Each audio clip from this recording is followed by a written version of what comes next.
Tepu, assalamu alaikum, namaste, haru nefer. This is Kassanth Keparu with another video for you.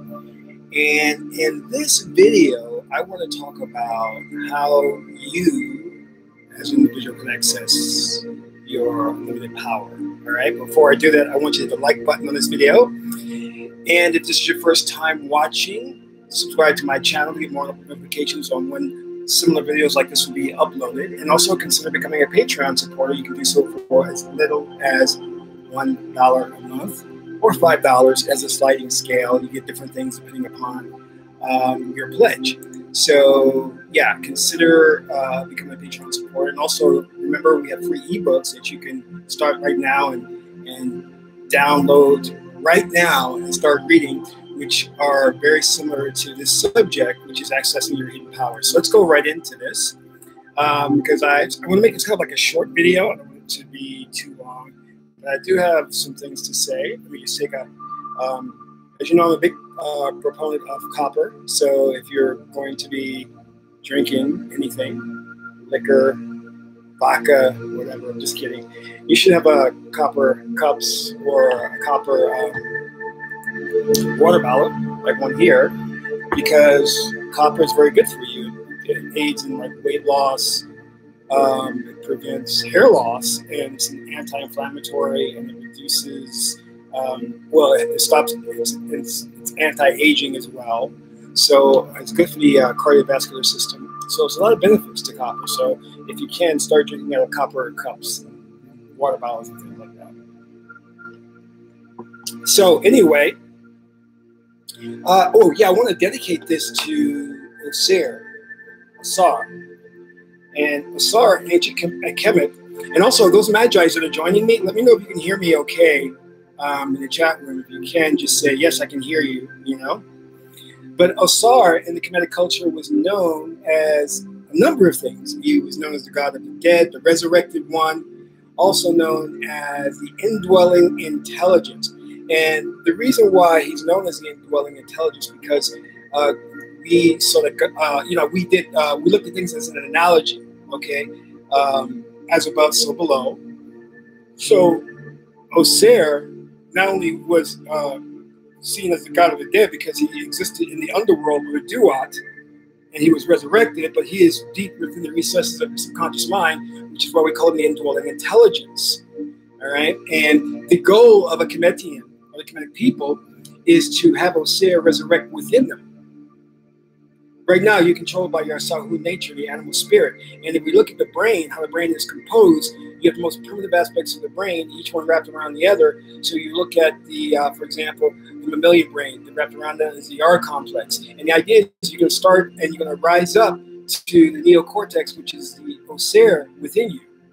You know, and also what you also want to do is you want to awaken your third eye, pineal gland.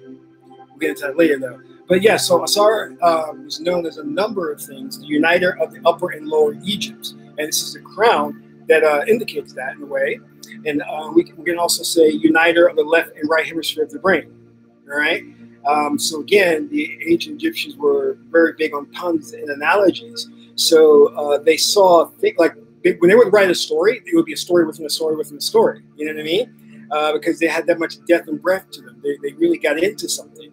Right? So that, if you understand anything about super learning, accelerated learning, that is a great way to take one subject matter and use that as an example and form analogies or correspondences so that to study that one subject matter, you understand many different disciplines, different subject matters at once. And that's the basis of kind of like super learning and all that. So now, this Osir that dwells within you controls the autonomic parts of you. In other words, Osir regulates your blood pressure. Osir makes sure that your heart is beating. You know, so all of these things we're not consciously aware of happening. The cells in our bodies are moving in the proper way.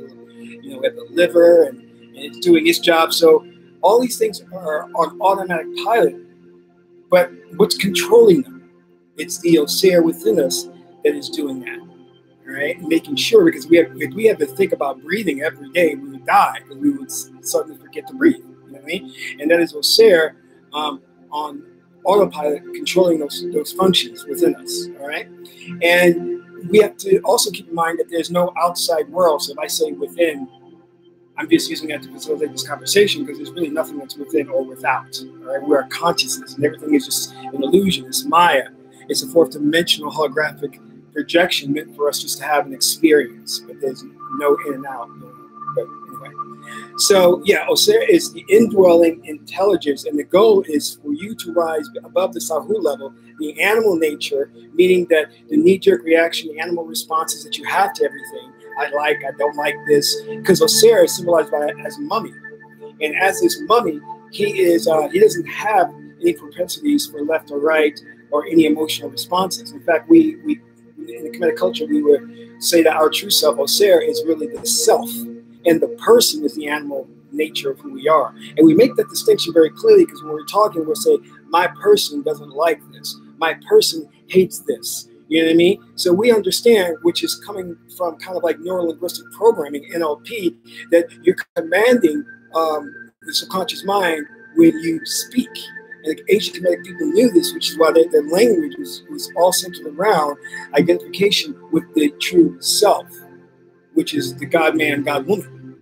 So think about that. And you'll notice that there's some videos where I actually talk about this, that you are God, you are self-created, you brought yourself into being. And I don't like sometimes referring to God as an external force or external entity. I always say that I am God, because there is no external force, there's no external entity.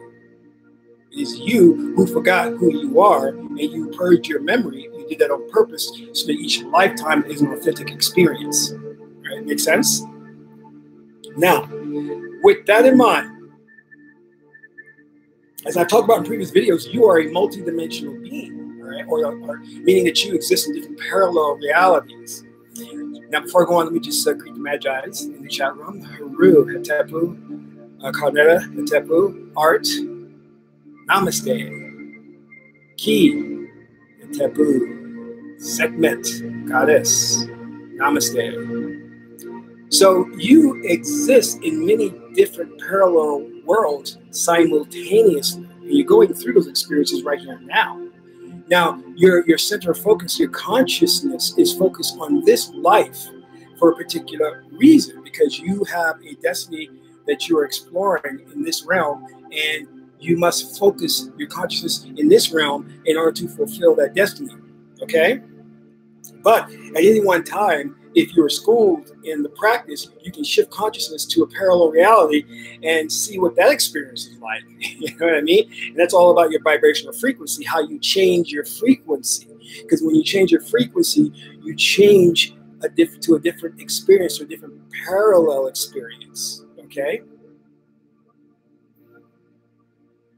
Carla said, you drink out of copper cups because it has a variety of different benefits. I was saying it's good for your, it's an anti-inflammatory. You can go back and watch the video, but it has a bunch of things. It prevents hair loss. So check out the video earlier on and you'll see I went over that. It's also anti-aging because I'm like 90 years old right now. Would you believe it? You would think, I'm like, wow, look, he's look good for 90 years old. Yeah, because I've been drinking out the copper. You know? But anyway, so let's look at this, right? I remember, well, let me just say that as an example. But you know how you will study in school and go for a job and you need training, right? What we need to start understanding is that there are many different ways that we can access hidden wisdom, hidden knowledge, hidden skills. And this is a book I want to recommend to you. This is called The Einstein Factor, and this is a book on accelerated learning. So if there's something you're trying to learn or you want to learn, this book goes through a variety of techniques that can help you learn something fairly quickly. But the point I want to make right now is that when you want to access some skill or knowledge, like riding a motorcycle, riding a bike, yes, we could read, we can go to a guru in that field and he can teach us, or there's something else we can do.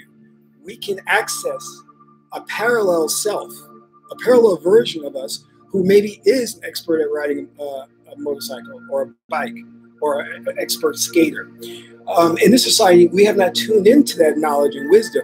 We kind of understand in the occult arena that you can access the Akashic records, but there's also another way, which is exploring the parallel realities and accessing information from your alternate selves, meaning that you have different aspects of you existing in parallel worlds who are going through multiple experiences. There's a version of you who is a good Japanese swordsman. You know, there's another version of you who's a good marksman. There's another version of you who's a good mathematician. Now, let's say, for example, in this world, this reality, I needed to learn something like, I don't know, being a master chef, and I don't know anything about cooking. I can just eat. So that's beyond me.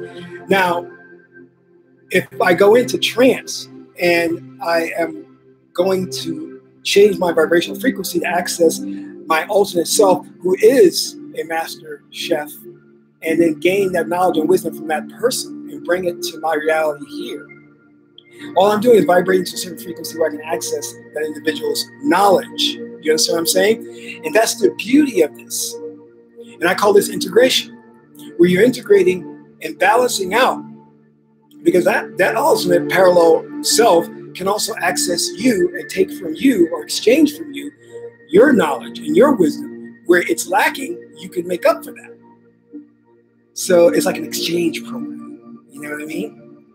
So this is something I wanted to kind of introduce you to understand that, yes, the Akashic Records have safety mechanisms and gates put into place so you can only access certain things at certain times. It's for you. But in terms of accessing knowledge and wisdom, you can do all of that through your parallel selves by merely shifting to those vibrational frequencies and making contact with that version of you who is a billionaire, and find out how did that person become rich in the stock market, you know? Now, I'm not going to, I don't want to make this seem like it's just really simple and easy. It's not, because tuning into those frequencies and finding those correct frequencies can take a while, and it's a process of trial and error. But what I want to do is kind of introduce this idea to you to understand that this is a reality that you can access. This is something that you can do, and it's there for you. And we have a educational system, we have mainstream media that steers you away from understanding these things. And we're now starting to understand that our ancient ancestors were more advanced than we thought. How did they get so advanced? Well, they used different herbs, DMT, ayahuasca, to access parallel realities, to bring out of those realities information and wisdom to build the pyramids. You understand what I'm saying? To work on the marvels of engineering that they did. I mean, the temples and the pyramids are put together so mathematically precise. We couldn't even do that today. So how did they get that knowledge? Accessing the parallel selves. So what I'm saying to you, beloved, is that you want to access hidden skills, hidden knowledge, hidden wisdom. Yes, we have the Akashic Records, but there's also the parallel realms where you can go into and bring all that information to you and do that type of exchange program and balance things out. Because that is really what the universe is about. That's really what we're here for, is to balance. It's not to punish. It's not to reward. It's to balance things, ma'at. And through this process that I'm outlining to you is the perfect way of balancing things. Now, I use this not necessarily to access different skill sets, but I use it as what we call it in Western science as what do you call it? Working on self-help. So in other words, I go in to trance and access those parallel selves because there are things that I want to fix within myself, because I'm trying to ascend to fifth dimension, 5D. In order to do that, I need to be more altruistic. I need to think in terms of oneness. I need to put aside the Sahu aspect to myself, the animal nature. And there are aspects of you who have conquered those things, who has been there and done that. There's not an aspect of you who is already a very spiritual being on a very high level. Access that and say, listen, give me some of your wisdom. Give me some of your knowledge. Give me some of your amen, your peace, so that I may be at peace, so that I won't go through anxiety or have panic attacks or freak out. And this is how you can work them. I mean, there is a reason why those parallel selves exist. And this is why we need to take advantage of it, because they don't exist for nothing. The universe doesn't just create things that are extra. No, everything has a form and function. Everything serves to sustain the whole. So let's make use of that and access those things and bring them to this realm so that we can become better. And one of the things that we can do is start to look for aspects of ourselves who have dealt with the evils of society and say, how can I now overcome the evil of this world, this fourth dimensional experience?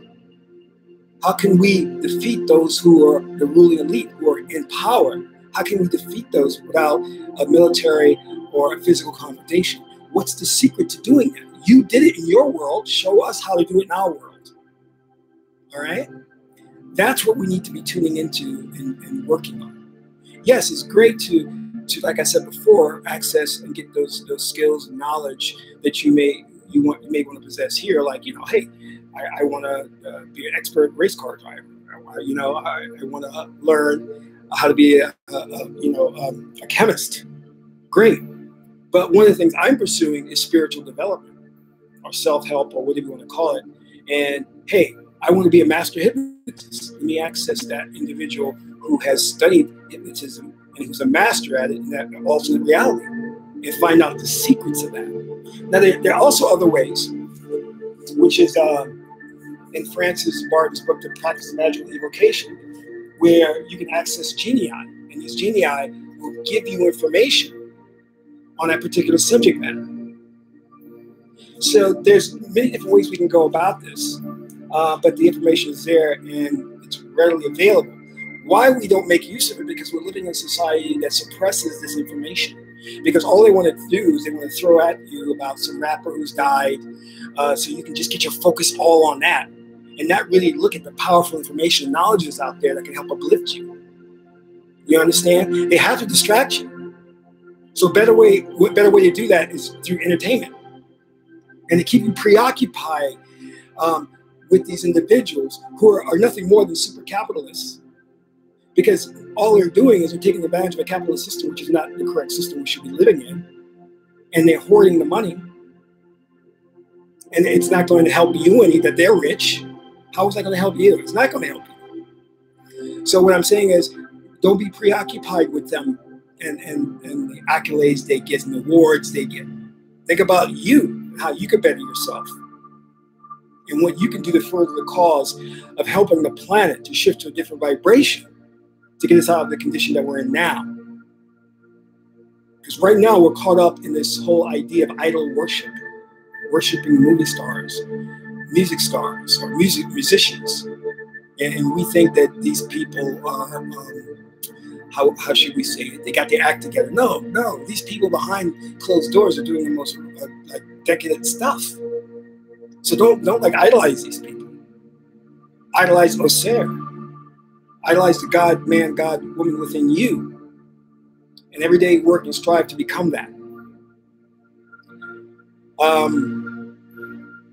Lola Hatepu. So the way that you can stop from feeling blocked, and those are energy centers. So energy centers, you either allow the energy to flow or you block the energy. And sometimes those are due to a belief system. Other times they're due to certain meridians in your body that are cutting the energy off. And you'll have to look at that. And one of the things you can do is work with the Meduniter Oracle, because the Meduniter Oracle really indicates what energies are blocked within you. All right?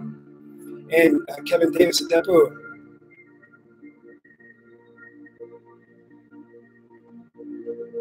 So Kevin, you're saying, how can I change my vibration so I can perform real magic like manifesting objects or literally out of nothing? I think that's what you mean. So that is that's your goal, is to become a magi. You need to study magic. And the book that I just told you about, Francis Bacon book, is a great way to start in understanding how to perform those things. Because, yeah, what you're talking about is what every magician should be doing. You know, working on changing your vibration, working on performing these type of miracles. That's what we all should be working on. And that's what the Bible character Jesus was here to do, perform miracles. You know. So, Sekhmet, you said, I thought we all had a creator and we should submit to the Most High. So, Sekhmet, you are the Most High. You are the creator. Okay, so keep that in mind.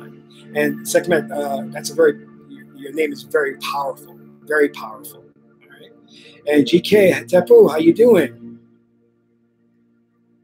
So what I'm saying to you, if you're looking to do these things, one of the things you can do is set yourself on the path of becoming a magician. And along that path is the goal of spiritually elevating yourself. But it's a very high calling. And if you feel that that's not for you, that's okay. You can learn some things that'll make your life a little bit easier. You know what I mean? Such as your meditations, such as your vibrating using mantras and different frequencies to access different aspects of yourself to help you in your mundane life. You know, it's the best thing to do is to go 100%. You know, go full on magi, but you don't have to. It may not be within your destiny in this lifetime for you to pursue that goal of becoming a full magician. I mean, when you look at people like Imhotep, Aleister Crowley, all these individuals, they came into this lifetime with the goal of trying to master this stuff, and they did. But that's really difficult and high calling, so it may not be something that you need to do or want to do. That's something you need to think about yourself. So, Kevin, I would suggest you do a reading, an oracle reading, and ask the oracle, what is your destiny? You know, because oracle will say, well, this is your path, this is your destiny. And it will clearly, like, reveal that to you so that you know how to start and where to go. All right? And this is the thing that we get caught up in this Western world, is because we do things because we feel it's good. That's coming from the Sahus aspect, the animal nature, because we're going by our feelings. We don't know if that's God's plan for us. And God's plan is revealed through Tehuti, the oracles. All right? In ancient Kemet, we had the court system, the judicial system. And the judicial system decided who was right and who was wrong based on an oracle reading, not based on the oratory skills of a lawyer, who they could be very witty and very persuasive. We didn't rely on that. We relied on an oracle. An oracle is impartial, and it can see within the hearts of people. This is why I'm saying, if you want to know your destiny, you want to know what you should be pursuing in this lifetime, do an oracle reading, and that will reveal it to you. All right? And the same thing with understanding what energies are blocked within you and allowing those energies to flow so you can come into the best version of yourself, that you can have Osir resurrect within you. And behind Osir, hidden in Osir, is a Oset or Isis reading. Isis is devotion. She was devoted to resurrecting Osir. And that's devotion to death. She traveled the world to look for Osir's pieces and put them back together again, and he was resurrected. And Oset also nurtured baby Heru to take the kingship from Set, because Set had murdered Osir and took control of the throne and took control of Kemet. And Heru had to defeat Set in order to become king. And he became king. He became a just leader, a just king. But he became king with the help of Tehuti, the oracle, a sage. That means your actions in life need to be guided by the oracle readings. And unfortunately, in this society, we have a really tough time with that. We don't want to submit to readings, because again, we want to just do what we think is right and how we feel, and that's how we get ourselves into trouble. So anyway, I want to thank all the Magi for attending. I said this is going to be just a very short video. Bailey Tepu. So again, thank you. And don't forget We have the ebooks, and I'm working on coming out with the new Keppel Ankh, the second edition that'll be coming out fairly soon. Get your copper cups and start drinking for your health. And until my next video, this is Gisagma Keparu, son of Maat and Tahuti. Amin Ra.